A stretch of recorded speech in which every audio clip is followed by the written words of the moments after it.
अचानक आपल्या बहिणीच्या सासरी गेलेल्या भावाने जेव्हा आपल्या प्रेग्नंट बहिणीची अवस्था पाहिली तेव्हा त्याला खूप मोठा धक्का बसला. तो पटकन आपल्या बहिणीजवळ गेला आणि म्हणाला, छोटी, तू प्रेग्नंट आहेस आणि अशा अवस्थेत तू विहिरीतून पाणी काढत आहेस. एवढं बोलून त्याने आपल्या बहिणीला मागे केलं आणि स्वतः पाणी भरू लागला. तेवढ्यातच तिची सासू घराबाहेर आली आणि म्हणाली, वा बाळा, तू येऊन तुझ्या बहिणीची मदत करत आहेस, खूपच चांगली गोष्ट आहे. एक काम कर, रोज इथे येऊन झाडू लादी बरोबर इतर कामे सुद्धा कर. बहिणीच्या सासूचे शब्द ऐकताच संदीपचा चेहरा पडला. पुढे ती म्हणाली, तसेही तुझा बाप या जगात नाही आहे, मग तुझ्या लग्न झालेल्या प्रेग्नंट बहिणीला घरी नेऊन बसून ठेवण्याचा विचार आहे का तुझा? अरे, मी अशी चाळ खेळेन ना, त्यानंतर पुढच्या 2 मिनिटातच माझा मुलगा हिला घटस्फोट देईल. त्यानंतर तुझ्या बहिणीची बर्बादी होईल आणि त्याला जबाबदार तू असशील. म्हणून तू आता इथे जे काही पाहिलं आहेस ते विसरून जा आणि लगेच इथून निघून तुझ्या घरी जा. आणि मध्ये मध्ये असे बहिणीच्या घरी कोणी येत नाही बाळा. असे करणे तुझ्या बहिणीसाठीच चांगले नाही. हे ऐकून संदीपच्या डोळ्यातून पाणी आली.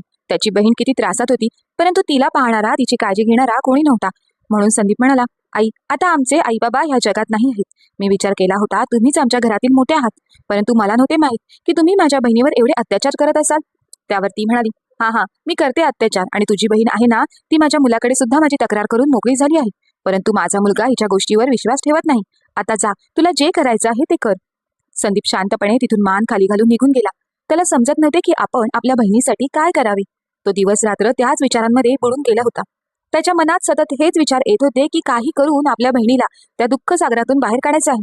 इकडे तिच्या सासरी तिच्या सासूचे अत्याचार पाहणारं कोणीही नव्हतं. त्यामुळे आपल्या सासूला खुश करण्यासाठी त्या अवस्थेत सुद्धा संदीपची बहीण घरातील सर्व कामं करत होती. तरी सुद्धा तिच्या सासूचे अत्याचार काही कमी होण्याचं नाव घेत नव्हते. तेव्हा ती खूप रडायची आणि विचार करायची की लग्नाच्या वेळेला माझ्या नवऱ्याने जे वचन दिले होते ते वचन तो पूर्ण करत नाही.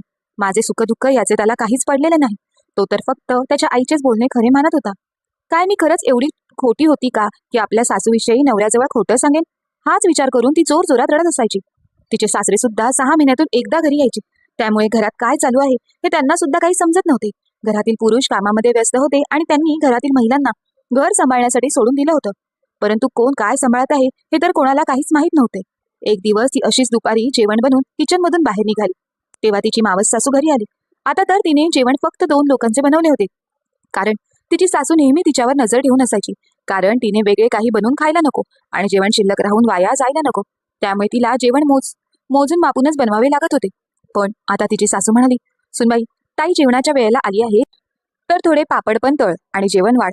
संगीता लगेचच किचनमध्ये गेली. पापड तळून झाल्यावर तिने सलाड कापले आणि लोणचे सुद्धा ताटात वाढले. तिने वरण भात, फ्लॉवरची भाजी आणि सुकी गवारची भाजी बनवली होती. जेवण वाढल्यानंतर तिची सासू आणि सासूबाईंची बहीण दोघींनीही पोटभर जेवण केले. त्यानंतर संध्याकाळी 4 वाजता सासूबाईंची बहीण निघून गेली. तोपर्यंत संगीताला खूपच जोराची भूक लागली होती. तिच्यासाठी तर काही जेवण शिल्लक राहिले नव्हते. म्हणून ती पटकन किचनमध्ये गेली आणि विचार करू लागली की आपण पटकन थोडेसे पोहे बनवून घेऊया. म्हणून तिने थोडे पोहे घेतले आणि गॅस चालू केला. तेवढ्यातच तिची सासू रागातच किचनमध्ये आली आणि म्हणाली, हे तू काय करत आहेस सुनबाई? तेव्हा संगीता म्हणाली, आई, जेवण तर फक्त आपल्या दोघींसाठीच बनवलं होतं ना, मग मावशी आल्या त्यामुळे माझ्यासाठी जेवण शिल्लक राहिले नाही. मला आता जोराची भूक लागली आहे, त्यामुळे मी माझ्यासाठी पोहे बनवत आहे. तेव्हा तिची सासू वाकडे तोंड करत म्हणाली, सुनबाई, तुला उपाशी राहणे शिकायला हवे. सासरच्या घरी जर एखाद्या वेळेस जेवण कमी पडले तर तू वेगळे असे काहीच बनवू शकत नाहीस. एवढं बोलून तिच्या सासूने गॅस बंद केला आणि संगीताला धक्के मारत किचनमधून बाहेर काढले. तेवढ्यातच एक जोरात थप्पड सासूच्या गालावर पडले. त्याने सासूबाईंच्या डोळ्यासमोर अंधारी आली. काही वेळातच सासूबाईंना स्पष्ट दिसू लागले तर त्यांच्यासमोर त्यांचा नवरा उभा होता. आपल्या नवऱ्याला पाहून त्यांना आश्चर्याचा धक्का बसला. ती म्हणाली, आहो, तुम्ही असे अचानक कसे आलात? त्यावर संगीताचे सासरे म्हणाले, मला 2 दिवसाची सुट्टी मिळाली होती, म्हणून मी घरी आलो आहे.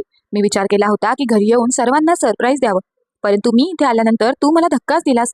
घरातील सुनेबरोबर तू एवढा घाणेरडा व्यवहार करतेस हे तर मला माहीतच नव्हते. त्यांचे हे बोलणे ऐकून सासूबाई म्हणाल्या, आहो नाही, तुमचा काहीतरी गैरसमज होत आहे. त्यावर संगीताचे सासरे तिच्या सासूवर रागवत म्हणाली, तू गप्प बस. तू कशी महिला आहेस? सुनबाई प्रेग्नेंट आहे आणि अशा अवस्थेमध्ये तू तिला धक्के मारत होतीस. मी सर्व काही माझ्या डोळ्यांनी पाहिलं आहे. त्यामुळे तू मला कितीही समजवण्याचा प्रयत्न केलास तरी त्याचा काहीही उपयोग होणार नाही. या अगोदर सुद्धा मी विचार केला होता की सुनबाईचं लग्न झालं आहे तर तिला आपल्या नवऱ्याजवळ राहायला पाहिजे. परंतु त्यानंतर मला समजले की सुनबाई आई होणार आहे. तेव्हा मी विचार केला, जर ती तुझ्यासोबत राहिली तर तू तिची काळजी घेशील. पण तू तर खूपच घाणेरड्या प्रकारे तिची काळजी घेत आहेस. तसंही मी खूपच कमी वेळ घरी यायचो, म्हणून मी विचार केला की चला सुनबाई घरीच राहील, मग तुम्ही दोघी एकमेकांची काळजी घ्याल. पण आता तू एकटीच राहा, कारण तू एकटीच राहण्याच्या लायकीची आहेस. म्हातारपणी सुद्धा अशा सासूची कोणीही सेवा करणार नाही. जेव्हा मी तुला सांगितले होते की तू माझ्याबरोबर माझ्या जॉब लोकेशनवर चल, आपण दोघे तिकडेच राहू, तेव्हा तू मला हे सांगून नकार दिला होतास की मी या घराची मालकी नाही, त्यामुळे हे घर सोडून मी कुठेही येणार नाही. अरे तुझं लग्न माझ्या बरोबर झालं होतं की या घराबरोबर? तेव्हा सुद्धा मी तुझे ऐकले, कारण मला असे वाटत होते की तुला तिथे भाड्याच्या घरात चांगले वाटत नसेल. परंतु आता मी सुनबाईला तुझ्यासोबत रोज असे त्रासदायक जीवन जगू देणार नाही. एवढं बोलून लगेचच त्याने आपल्या मुलाला तन्मयला फोन लावला आणि म्हणाले, बाळा तुला जेवढं लवकर शक्य होईल तेवढ्या लवकर तू घरी ये आणि तुझ्या बायकोला घेऊन इथून निघून जा. इथे तुझी आई तिची काळजी घेत नाही आहे. तन्मय आपल्या बाबांचे बोलणे ऐकून स्तब्ध झाला. खरं तर त्याच्या बायकोने सुद्धा कितीतरी वेळा त्याला सांगितले होते की मला इकडे नाही राहायचं आहे, तुमची आई माझ्याबरोबर चांगले वागत नाही आहे. परंतु त्यावेळेला तन्मय विचार करायचा की आजकालच्या मुलींना नवऱ्याजवळ जाण्याची जास्त घाई असते, म्हणून ती आईविषयी खोटं बोलत असेल आणि गर्भावस्थेमध्ये बायकोची देखभाल करणे त्याला खूप मोठे मुश्किल काम वाटत होते. परंतु आज स्वतःच्या बाबांनी सांगितल्यानंतर त्याला समजले होते की प्रकरण खूप गंभीर आहे. म्हणून तो दुसऱ्याच दिवशी ट्रेन पकडून घरी निघून आला. घरी पोहोचल्यानंतर त्याच्या बाबांनी त्याला शांतपणे बसून सर्व गोष्टी समजावल्या आणि म्हणाले, बाळा लग्नानंतर आता तुझ्या बायकोची जबाबदारी ही तुझी आहे. तुझी आई तिची काळजी नीट घेत नाही आहे, त्यामुळे तू आता तिला तुझ्यासोबत घेऊन जा. घरी कामवाली ठेव. इथे तुझी बायको सर्व कामे सांभाळत आहे, तर तिथे सुद्धा ती स्वतःची काळजी घेईल. काय सुनबाई, मी बरोबर बोलत आहे ना? संगीताने शांतपणे मान खाली घातली. त्यावर ती काय बोलणार होती? आज तिच्या सासऱ्याने तिचं दुःख समजून घेऊन त्या दुःखापासून तिला दूर करण्याचा प्रयत्न केला होता. एवढेच तिच्यासाठी खूप होते. आठवड्याच्या आतच तन्मय आपल्या बायकोला स्वतःबरोबर घेऊन गेला आणि आता स्वतः तो तिची काळजी घेत होता. काही दिवसानंतर संगीताला समजले की तिच्या भावाने संदीपनेच संगीताच्या सासऱ्यांना फोन करून सर्व परिस्थिती सांगितली होती. म्हणूनच ते अचानक घरी पोहोचले होते. इकडे संगीताची सासू एकदम एकटी पडली होती. आता ती कोणावरही हुकूमत चालू शकत नव्हती किंवा कोणाबरोबरही प्रेमाने राहू शकत नव्हती, कारण ती घरामध्ये एकटीच राहिली होती. कारण तिचा नवरा सुद्धा कधीतरी घरी यायचा आणि तिच्या मुलाने सुद्धा आपल्या आईची कहाणी ऐकून फोनवर बोलणं सुद्धा कमी केलं होतं. आणि सुनबाई बरोबर तर तिने असे नातेच निर्माण केले नव्हते की त्या दोघी एकमेकींबरोबर बोलू शकतील. त्यामुळे आता नातेवाईकांच्या भरोशावर ती आपलं आयुष्य जगत आहे. कधी कधी एकटेपणाची तिलाच भीती वाटत होती. तिच्या मनात विचार यायचे, मी अजून म्हातारी झाली तर मी एकटी जगण्यासाठी असमर्थ होईल. तेव्हा माहित नाही माझी सुनबाई माझी सेवा करण्यासाठी येईल की नाही.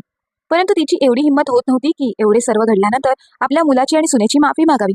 म्हणून ती स्वतःचे जीवन असे घाबरून जगत होती. कधी कधी एकटेपणा तिला खायला यायचा, तरी सुद्धा ती गोष्ट ती कोणाबरोबरही बोलत नव्हती. शेवटी एकटी राहून तेच विचार करून तिला पॅरालिसिसचा अटॅक आला. आता मात्र तिच्या नवऱ्याला काही समजत नव्हते, म्हणून तो तिला आपल्याबरोबर घेऊन गेला. आपल्या नवऱ्याबरोबर त्या छोट्याशा भाड्याच्या घरात राहणे तिला सुरुवातीपासूनच चांगले वाटत नव्हते, म्हणून ती एकटी राहत होती. आता ती स्वतः सर्व करण्यासाठी असमर्थ होती, म्हणून तिला नाईलाजास्तव भाड्याच्या घरात आपले जीवन जगावे लागत होते. तिच्या नवऱ्याने तिची देखभाल करण्यासाठी घरामध्ये एक कामवाली ठेवली होती, परंतु तरी सुद्धा आपल्या कुटुंबातील सदस्यांबरोबर हसून खेळून बोलण्यासाठी ती तरसत होती.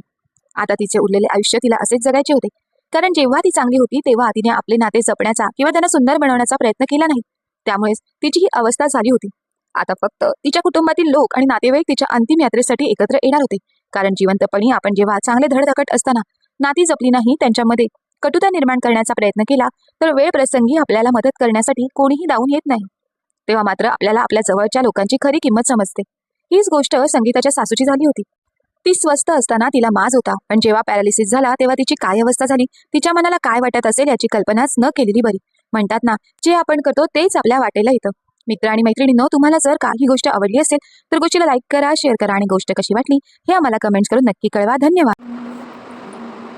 अगर संडे को उनको पार्टी का वास्ते खुश हो तो फुटबॉल टूर्नामेंट की प्रैक्टिस के लिए बिजी रहती हैं।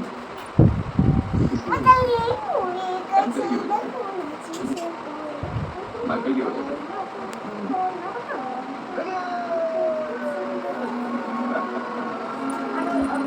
नाम पूछता है सबका हीरो है, लेकिन जैसा खेलना चाहते हैं उसकी तरह टीवी लाना चाहते हैं, लेकिन जैसा बनना चाहते हैं कारों में घुस टाइप है। मुझे इंडिया के लिए खेलना है, पूरी दुनिया के लिए ध्यान देना है। राशिया में छोटू में वाले कुत्ते के मकोड़े नहीं सकते, तो तरक्की की लोहे जिसे पकड़ के फिर आगे बढ़ी। अरे स्वेटर की तरह लपड़ा हो, कोई सपने क्या छोकरा लोग उठा लेती है, ये सब बंद होना मांगता है। हाथ में छुरी पकड़ के मंजिल नहीं लेती है, पर तेरी वजह से हम सबसे ज्यादा काम हो सकता है। मेरे को पूरा यकीन है, मुझे भी ये पता। सब कोई कोई मैदान में खेला नहीं है, तेरे बाप की दुआएं तेरे साथ रहती है, तभी तेरा हर गोल एकदम बुलेट के वापस उठता है। कब जीत गया दुनिया जीत जाएगा, अब जीतू क्या सोच, और सारी असली तुझे ऐसे बताता रहूँ क्या करते चला थोड़ा बाऊ बाऊ चल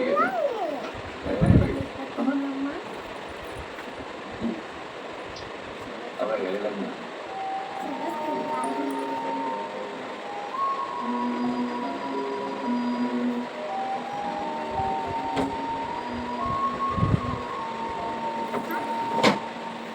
Angel Gonzalez. वो स्टेशन पे लड़की मिली, मेरा मतलब उसका आईडी कार्ड दिया. मुझे लगा इसी बहाने उससे मिलने जा सकता है, अगर उसकी मदद करनी चाहिए. बात क्या है? सुंदर है.